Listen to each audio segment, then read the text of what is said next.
susunod na programa ay rated PG. Patnubay at gabay ng magulang ay kailangan sa mga batang manonood.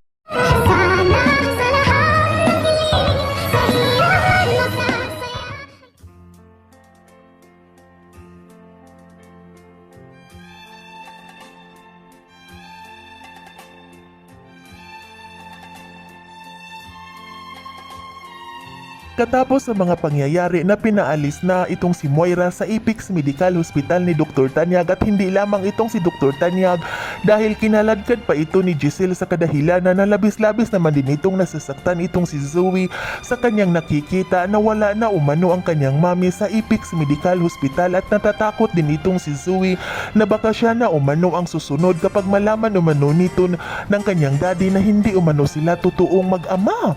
Sa kadahilanan na agad naman din itong naisipan ni Zoe na magpatulong sa kanyang daddy na itong si Dr. Carlos, at dito ikinagulat naman din ito ni Dr. Carlos nang kanyang makita ang kanyang anak na itong si Zoe na pumunta ito sa Eastridge Hospital, at agad pa itong nagtungo sa kanyang opisina sa kadahilanan na agad naman din itong pinagsabihan ni Dr. Carlos ang kanyang anak kung bakit pa umano ito pumunta sa Eastridge Hospital.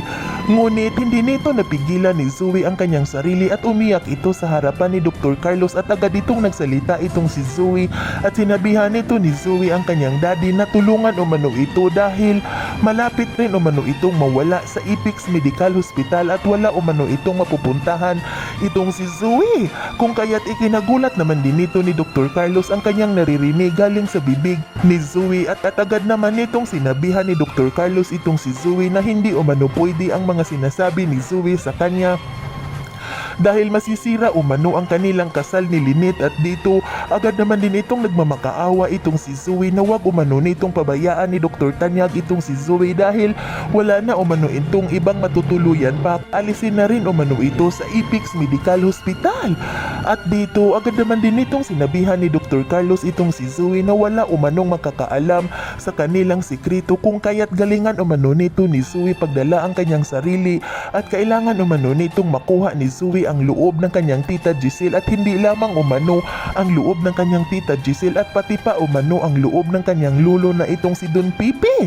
Ngunit nagkaikis na itong si Zoe sa kanyang lulo, kung kaya't agad naman din itong pinagsabihan ni Zoe ang kanyang daddy na mayroon na umano itong kasalanan sa kanyang lulo dahil hindi umano nito napigilan ni Zoe ang kanyang sarili pagkatapos umano nitong makipag-dinner sa kanya ang kanyang lulo, at ang buong akala umano nito ni Zoe ay sila lamang umanong dalawa, ngunit bigla na lamang umanong umiksina itong si Annalyn, kung kaya't hindi umano nito napigilan ni Zoe ang kanyang sarili at binuhusan umano nito ni Zoe ng tubig itong si Annalyn, kung kaya't nagagalit umano ito kanya ang kanyang lulo, at dito agad naman din nitong pinagsabihan ni Dr. Carlos itong si Zoe na kailangan umano nitong gawin ni Zoe na magmakaawa sa kanyang lulo at manghihingi ito ng sorry.